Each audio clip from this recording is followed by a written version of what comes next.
و نیکو ادا داشت. سیدولی خدا، عشق، انسان، نادر علی در نامه نخستین تو با زیبایی تمام در بیان آمده است. با میلیون سلول فریاد باید نادر علی، نادر علی، نادر علی، تا اندک روان آرام بگیرد. بله، نادر علی انسان، آن سفیدگوش با وجدان، آن هزاره با پیمان، آن چمتالی با ایمان، آن رفیق قدردان، آن حریف نطق و بیان، آن فراز پرداز کهکشان. سپهسالار معرکه و میدان، پیشتاز پاک بازان، رهنمای جان باختگان، آن فرزند دلیر افغان، آن پیش قراول آزادگان، آن عاشق میهن و انسان، آن دفتر معرفت و ایقان. آن یار ما که تراوت و عطر بهار و زلالی آب چشمستاران و خروشندگی امواج دریای های وطن را به همراه داشت. آن رفیق ما با بزرگی و ابهت البرز و پامیر میماند. آن که برای من و تو گل و مل میبخشید و ندای آزادی را در گوش‌هایمان زمزمه مینمود و تندیسی غرور و داد را مثال می آورد. رستم و سهراب فردوسی را با حرارت تمام میخواند و در شرح هر بیت می پرداخت داستانها از صادق هدایت، گورکی، بالزاک، چخوف و دیگر نویسندگان جهان را در حافظه داشت. اشعار اهل عرفان چون مولوی، حافظ، سنایی عطار بیدل را به زیبایی و عشق بی‌نهایت قرائت می داشت. از هجران و فراق ناصر خسرو در باب وطن بارها تذکر می داد. کی پرسد زین غریب خار معزون، کی پرسد زین غریب خار معزون، خراسان را بی تو حال من چون. در بیت دیگر ای باد عصر اگر گذری از دیار بلخ، بگذر به خانه من آنجا جوی حال. یا در مصرع دیگر آن باغها خراب گشت و آن خانه ها تلال. از جناب مولانای بزرگ یاد می آورد هست تو مال دل من به درازای ابد، برنوشته از سرش تا سوی پایان تو مرو. آن فرزند دلبند بوبویم، آن جاودان مادر که دست جود و سخایش تا آسمان به درازا می رفت. آن شیرزن و آن ایوب صفت که برای شهادت 40 تن خون شریک خویشتن بیش از 25 سال عزادار و آن همه درد و رنج عزیزانش را متحمل گردید. برای کدامین فرزند نوه سر می داد؟ نادر علی، احمد علی، دادی و محمد علی. برای کدامین برادر مرثیه می خواند؟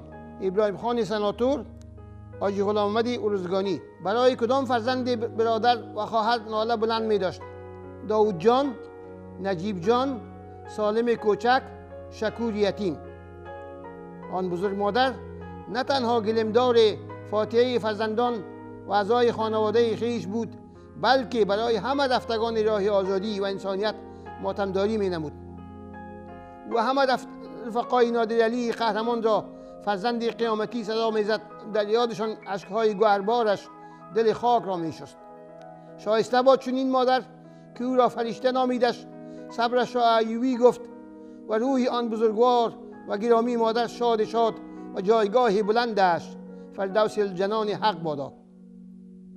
رسول جان جرأت، شهسوار سرزمین اندخوی، آن ترانه سرا، آن گهنامدان، آن عاشق راستین میهن و ملت، آن شیفته و والای آزادی و انسانیت، آن زنده یاد، آن شهید، آن هر دم شهید، آن غریب، آن رفیق، آن دقیق، آن عزیز، آن عزیز، آن عزیز، آن شهید، برادر شهید، رحیم جان شهید و دیگر برادر شهید که نام او را همین حالا در حافظه ندارم. داود جان سرمد، آن شاعر کائنات پرداز، آن لنگر همت، آن آهنین بازو، آن صخره پیمان، آن مقاوم در شکنجهگاه، آن بیدار و از حال یاران آگاه، آن انکار در مهد خلقی و پرچمی سازمان جاسوسی حزب دموکراتیک خلق، آن که در بازپرسی اقصا نام هیچ یک از امرزمان خویش را بر لب نیاورد، آن که زندگی را در بندگی نخواستی و تیرباران را برای وارستگی پذیرا شدی. بنازم او را، بنازم او را. شیر مادر حلالت باد دو جان سرمت. افغانستان را یاد باد از تو فرزند. تو نمرده ای، تو نمرده ای، جاودان مرد، جاودان مرد، جاودان مرد. دو جان سرمت، دو جان سرمت، دو جان سرمت. حیدر علی جانی لهیب، آواز تو را میشنوم، دیده های بینایی تو را میبینم، بیان کلامت را پذیرا میشوم. بزرگواری تو را در شهامت و در مهربانی و ادب می ستایم. پرتوی نوری تو رهنمای هدایت ما به جاماندگان باد.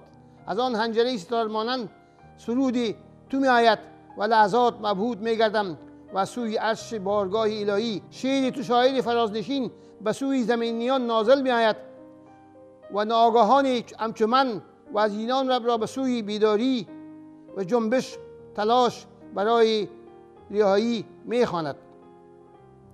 تو باز بگو، تو باز بخوان، تو باز بسرای، تو باز بانگ برار، تو باز ناقوس را به صدا درار، تو باز بیا، تو باز چشمان مرا روشن نما، تو باز جلوه نما، تو باز بخروش، تو باز فریاد کن، تو باز دستهای زیبایت را گره دی، تو باز همه را هدایت نما، تو باز همه را به اتحاد بخوان، تو باز انقلاب بگو، تو باز خروشان و شگوفان صدا زن، تو باز هلهله را انداز، تو باز همه را به شور درار، تو افغانستان بگو، تو باز مردم بگو، تو باز رهایی بخوان.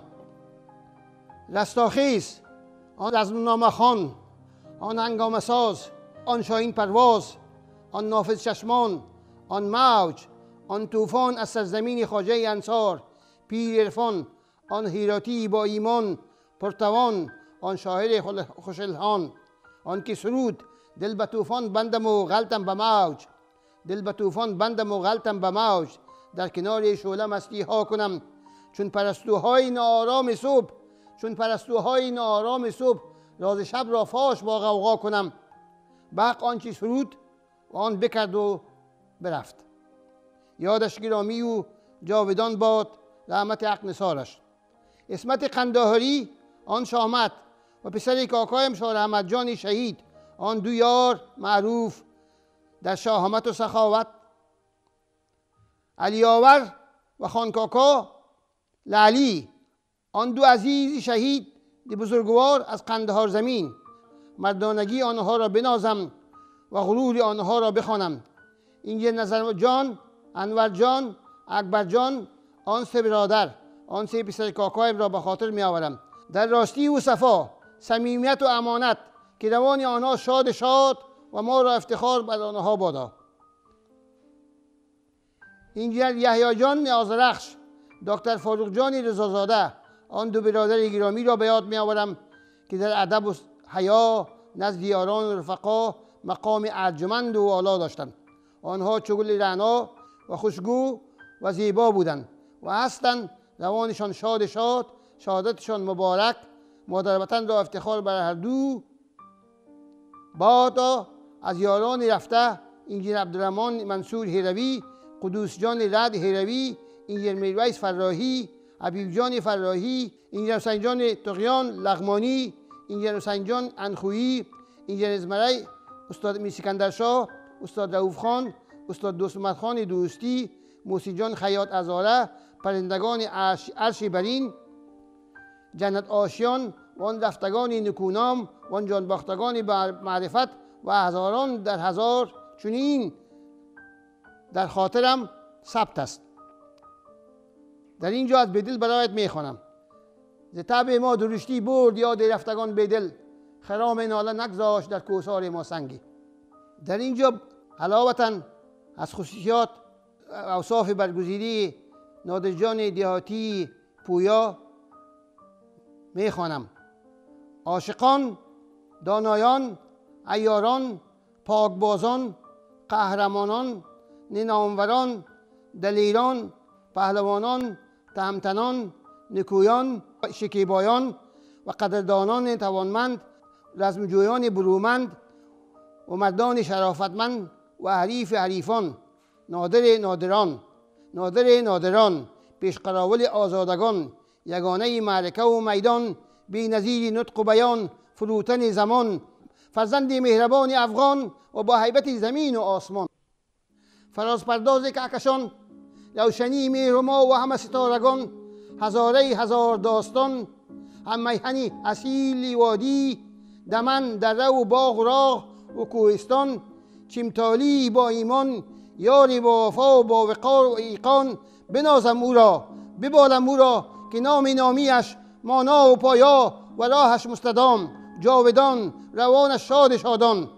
ای سرآمد طغیان و عصیان، ای سرآمد طغیان و عصیان، ای بی باک بی باکان و ای زنجیر شکنی زنجیر شدگان، و ای زنجیر شکنی زنجیر شدگان، ای رهبر رهبران، ای آموزگار آموزگاران، و ای فداکار فداکاران، و ای ندیم دلسوختگان شوریدگان محرومان، و ای یاور داغداران، و ای پدر یتیمان، ای یاور و حمایتگر ماتم و عزا رسیدگان. نادر علی انسان، نادر علی با پیمان.